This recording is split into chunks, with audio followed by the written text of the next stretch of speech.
Aïe, aïe, aïe, aïe, aïe, aïe, aïe, aïe. Démarrer comme ça, un match contre un concurrent direct pour le titre, mine de rien, tu te prends une pile. C'est chaud quand même. Ouh là là, ça fait mal. Le 4-0, il fait mal là. Ouh là là, Jardim, il doit pas être content. Salut à tous, footeuses et footeux de la famille, c'est Thomas, retour sur ce trophée des champions Paris contre Monaco, le 26e trophée des champions et le 6e d'affilée. Remporté par Paris, bah ouais, carrément. 4-0, un doublé de Di Maria, un but de Nkunku et un but de Weah, le fils de, bah ouais, Georges Weah, le président maintenant, hein, mine de rien, bah ouais, carrément. Donc, ce qui fait que Paris remporte, comme je vous disais, son 6e titre et Monaco repart la queue entre les jambes avec une valise. Mais, bon, Monaco, cette année, ça va être assez compliqué, on dit ça tout le temps, mais là, c'est vrai que quand t'as vu l'équipe, bon, il manque un peu quelques joueurs quand même, mais c'est chaud, hein. Pas de Lemar, pas de l'ami Fabinho qui est au milieu de terrain qui est parti aussi, pas de Sidibé, parti aussi à Atlético Madrid avec Lemar, ça va être quand même chaud patate. Pour ce qui est de Paris, voilà, Tourelle a mis un 4-3-3, il y a beaucoup de jeunes qui se connaissent bien, qui jouent en réserve, du coup il y avait plus d'automatisme. Du côté de Monaco, il n'y a pas beaucoup d'automatisme, les joueurs, ça va, ça vient tous les ans, donc c'est un peu compliqué.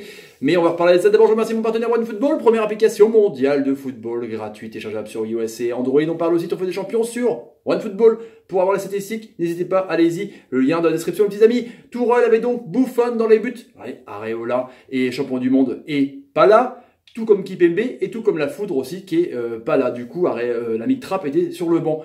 Donc c'était l'ami Thiago Silva à Riemann, le jeune Ensoki, latéral très très très bon. Dagba de l'autre côté.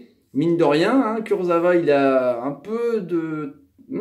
Bref, milieu de terrain, bon, avec une pointe basse, l'ami Diarra, Rabiot, Verratti. Devant Weah, Nkunku, franchement, qui m'impressionne de plus en plus, et l'ami Di Maria. Du côté de Monaco, c'était un 3-1-4-2, avec donc Gemerson, Glick, Papyradji, qui a passé une sale soirée avec Di Maria et Nsoki. Je pense que là, il a des médicaments, des anti-inflammatoires, parce qu'il a dû avoir des tours de rein de fou, c'est un truc de ouf. Le milieu à 4, Serrano, Pelé, Tielemans et l'ami Grand Cyr de 3, qui est plutôt un attaquant, mais bon, au milieu offensif on va dire, et Lopez, Jovetic, Lopez qui est demandé par tout le monde. On sent que ça va être peut-être un transfert très très cher, le portugais, avec les rentrées de Baldé et de Diop, le Rennais. Neymar qui est rentré aussi. Neymar, la star en Chine, c'est une star de ouf, on dirait une star de rock'n'roll, truc de ouf. Et là on voit dès le début du match, Paris qui pose le jeu, mais de façon différente un peu, parce que Tourelle instaure le gegenpressing allemand, fort aussi à Klopp. Du coup on voit que dès qu'il y a récupération, ça repasse pas par derrière, c'est direct. Et là, les Parisiens ont joué sur les ailes de dingue, hein. Di Maria, Nsoki, ça a été un truc de ouf. Les Monégasques partent en contre, quand vous voyez quand même 27,5% de possession de balle pour Monaco. C'est super faible, hein. C'est un truc de ouf. 249 passes. Si vous me suivez pendant la Coupe du Monde, c'est quand même des scores très très faible. Du coup, il y a eu un beau mouvement sur contre deux fois Serrano Lopez ou un beau mouvement où il sert Tielemans qui tire, mais c'est contré par l'ami Thiago Silva. Après, sur un corner de Lopez, Glick se retrouve tout seul. Alors la défense, elle devait être encore en vacances.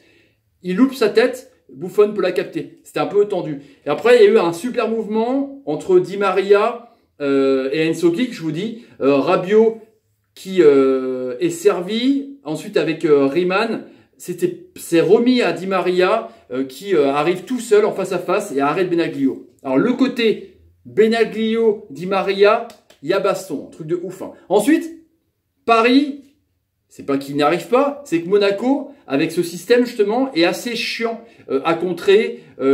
Quand tu rentres dans l'axe, tu tapes Gemerson Glick, c'est quand même la défense titulaire, c'est quand même un peu tendu, du coup ça écarte. Et le jeu de Tourelle, c'est le but, hein. C'est pour ça qu'il attend Sandro. Il n'y a pas le système à 3 parce que Jérôme Boateng doit arriver. Donc il faut vraiment un stopper de ouf pour aller à côté de Marquinhos. Et je pense à Thiago Silva ou Kipembe.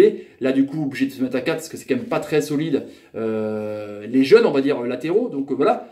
Mais en tout cas, Tourelle, sur le côté, c'est un truc de ouf. Faute à 20 mètres. Faute à 20 mètres. Bah ouais, carrément. Di Maria, il se place. Bim, Benaglio.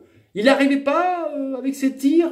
Mais là, sur le coup franc, la toile d'araignée d'Amrabat, un petit peu quand même, sur le côté gauche. On voit quand même qu'il y a 14 tirs, 7 cadrés, 8 tirs pour les Monégasques et 2 cadrés. C'est quand même pas terrible. Franchement, c'est pas terrible. Monaco, sur les contres, ils ont du mal à faire quelque chose. On voit que Grand Cyr, sur une action à 35e minute, arrive pour une fois à passer l'ami Ensoki. Il le dépose, il centre pour Lopez qui il cadre pas. Voilà. Il tire un peu à côté. Et là, du coup, encore sur l'aile gauche, Ensoki, encore une fois, il fait un raid de ouf, un festival de taré. Radji, voilà. Il va falloir qu'on en reparle. J'espère qu'il jouera pas beaucoup en Ligue 1 parce que, avec tout le respect que je lui dois, l'Italien, il est cuit, quoi. Sans déconner, c'est maison de retraite. C'est déambulateur. Dès qu'il prend vraiment un coup de rein derrière, il revient comme ça avec le déambulateur. Bref, il remet en retrait pour l'ami Ntoku, 2-0. Paf, tranquille. Ensuite, il y a une belle reprise de volée de l'ami Di Maria, boxé par Benaglio. Benaglio, ouais. Je vous dis, ce duo-là, et Benaglio, si je me souviens bien, quand il a remplacé Souba, qui est donc forcément encore en vacances avec la Croatie, vice-championne du monde, il prenait des tôles. Donc là, franchement, donc c'est pas terrible. Mi-temps, énorme des Parisiens. Les côtés, Ensoki vraiment à mettre en avant, Dagba un peu moins, mais Ensoki, Di Maria, c'est assez monstrueux. Et on voit que Di Maria, direct, il veut vraiment montrer, je sais pas s'il est en instance de départ. Ils ont besoin de thunes pour être dans les clous avec le FPF, le fair play financier, même si c'est bon, ils sont passés. Mais je sais pas s'il est demandé aussi par Naples. Mais en tout cas, il est assez énorme. Franchement, il est assez monstrueux. Et là, on voit que il fait une belle frappe repoussée encore par l'ami Benaglio. Et là, encore une fois, Ensoki à gauche.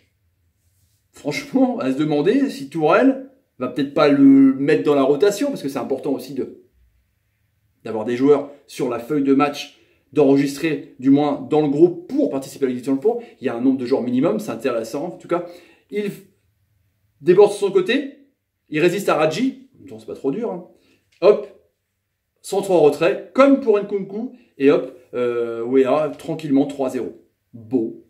Voilà, tranquille quoi. Il n'y a pas grand chose. Après, il y a Neymar qui rentre, tout Kiltran là. Tout le monde applaudit à Schengen, voilà, c'est cool, Neymar, c'est bien, voilà, on est content parce que bah, c'est un super joueur quand même.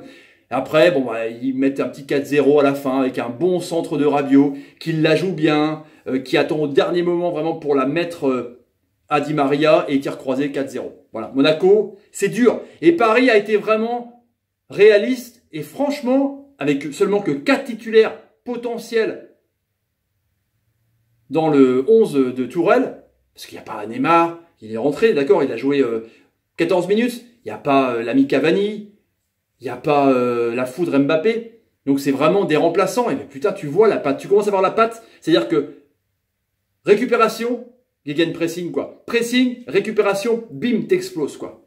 Tu réfléchis pas, tu repasses pas par derrière. C'est bim direct. Et là, quand tu vas avoir les titulaires en puissance, ça va être chaud. Franchement, ça va être chaud.